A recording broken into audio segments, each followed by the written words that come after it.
आज दिनांक 19 अगस्त 2025 को सेवा प्रदाता संघ द्वारा आशावन वृद्धाश्रम की स्थापना की गई। इस शुभ अवसर पर संघ के सभी पदाधिकारीगण एवं सदस्यगण बड़ी संख्या में उपस्थित रहे। मुख्य अतिथि श्री रतिकांत साहू जी, श्रीमती रुक्मणी राम टेके जी की अध्यक्षता में यह कार्यक्रम बड़े ही धूमधाम से संपन्न हुआ। शुभारंभ के अवसर पर ईश्वर वंदना, सुंदर भजन कीर्तन एवं भजन पूजन के साथ पूरे उत्साह और श्रद्धा के साथ आशावन का उद्घाटन किया गया। इस अवसर पर उपस्थित सभी पदाधिकारियों एवं सदस्यों का सम्मान भी किया गया। आशावन वृद्धाश्रम रामकृष्ण केयर हॉस्पिटल के पीछे मुस्कान रेजिडेंसी पचपेड़ी नाका रायपुर में स्थापित किया गया है, जहां जरूरतमंद बुजुर्गों की सेवा, देखभाल और सहयोग प्रदान किया जाएगा।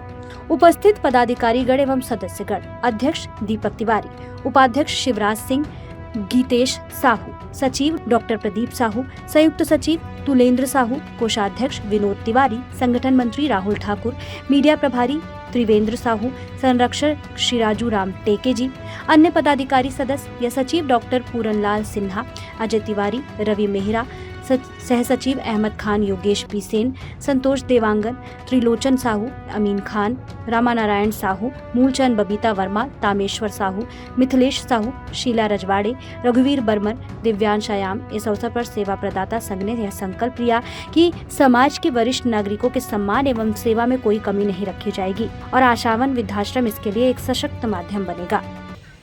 दीपक भाई मेरे जुड़े हैं, तब से मैं आप सभी से भी जुड़ गया हूँ और दीपक भाई एक अद्भुत प्रतिभा के धनी है। जैसे ही मैं जिस दिन से इनसे जुड़ा हूँ, मेरे को लगता है कि मेरे में जितनी शक्ति थी वो शक्ति 4 गुना ज्यादा हो गई है, क्योंकि उनके कार्य करने की जो प्रणाली है 400 गुना जो मार्गदर्शन हमारे राम टेके जी और आदरणीय भाभी जी राम टेके जी और उनकी जो श्रीमती जी है, उनकी अर्धांगिनी जो शिव पार्वती की जोड़ी है, मैं उनका भी सम्मान करता हूँ। और इन दोनों में इतना शक्ति है, ये जिस चीज को मट्टी को पकड़ेंगे तो सोना बना देंगे। इसलिए मैं यह विश्वास के साथ कहता हूँ कि आज जो ये संस्था खुली है, ये उनके मेहनत, अथक प्रयास और आप सबका एकजुटता और एक माने एकता का प्रतीक है। आप लोग अलग अलग क्षेत्र, अलग अलग जगह पे काम करते हैं, लेकिन एक है। जैसा भी थोड़ा बड़ा मनमुटाव होता है वो अलग बात है, लेकिन वो सब समझ जाएगा, ठीक हो जाएगा। लेकिन आप सब जो ने एकता का प्रारूप दिया है, उसका प्रतीक चिन्ह आशावन के रूप में आज जनता के सामने, समाज के लिए आपने प्रकट किया अपनी शक्ति को। और यह शक्ति का प्रतीक जो आशावन बना है, ये निश्चित रूप से ऐसा मिसाल पेश करेगा छत्तीसगढ़ में, जो देश में एक मॉडल प्रोजेक्ट के रूप में जाना जाएगा। और आपके जो सेवा प्रदाता संघ का भी नाम जो है वो देश विदेश में लिया जाएगा। और मुझे पूर्ण विश्वास है कि आज जो आप लोगों ने जो सेवा के क्षेत्र में अद्भुत काम किया है, देखो रोजी रोटी सब लोग का अपना अपना है, लेकिन जो सेवा का भाव से आप लोग कर रहे हो, सेवा के क्षेत्र में काम कर रहे हो, मेरा भी बचपन से सेवा करने का एक ललक रहा है, एक मन रहा है, इसलिए मैं भी सेवा के क्षेत्र से जुड़ा हूँ।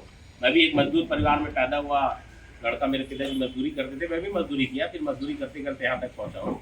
तो मैं अच्छे से समझ सकता हूँ कि समाज में सेवा की क्या अहमियतता है, सेवा से क्या होता है। क्या सेवा से ही किसी ने सेवा किया था तो मैं आज यहाँ पे बैठा हूँ। हम किसी का सेवा करेंगे तो भी कहीं और आगे रहेगा। तो इसलिए जो समाज ने हमको दिया है, हम समाज को मैं ब्याज वापस कर पाए, ऐसा हम लोग का कल्पना होना चाहिए। समाज से हम लोग लेते रहते हैं, लेकिन हमको देने का भाव भी होना चाहिए। और देने के भाव के साथ हम लोग जब सेवा करेंगे तो निश्चित रूप से आज जो है हमारा संस्था जो इस आशावन के रूप में यहाँ पे दिख रहा है, मेरे को बहुत खुशी हो रहा है, हृदय से खुशी हो रहा है। दीपक हमेशा बोलता था कि भैया मैं गौ सेवक हूँ, मैं एक सेवा आश्रम चलाना है। जय जय श्री राम। गौ सेवा माता बाजू में है, यहाँ गौशाला भी है, 2 माताएं यहाँ बैठी है। और ये जो आश्रम है उसकी कल्पना है, उसका सपना है, और आप सब लोग का शक्ति है जो उसके कल्पना और सपना के साथ जब भैया का आशीर्वाद, भाभी का आशीर्वाद आपको मिला, तब वो एक ऐसा शक्ति प्रकट हुआ कि जल्द से जल्द सेवा प्रदाता संघ को मैं जानता हूँ कि जो उनका जो आप संगठित हुए हैं और जो आप लोग का संस्था का जन्म हुआ है बहुत ज्यादा पुराना नहीं है, कम समय में हुआ है, लेकिन कम समय में इतनी बड़ी उपलब्धि, ये एक बहुत बड़ी बात है। मैं सब लोगों को, मैं खुद पूरे छत्तीसगढ़ की जनता की तरफ से आप सभी का आभार प्रकट करना चाहता हूँ कि आप लोगों के मन मस्तिष्क से इतना प्रेरणा निकला कि ये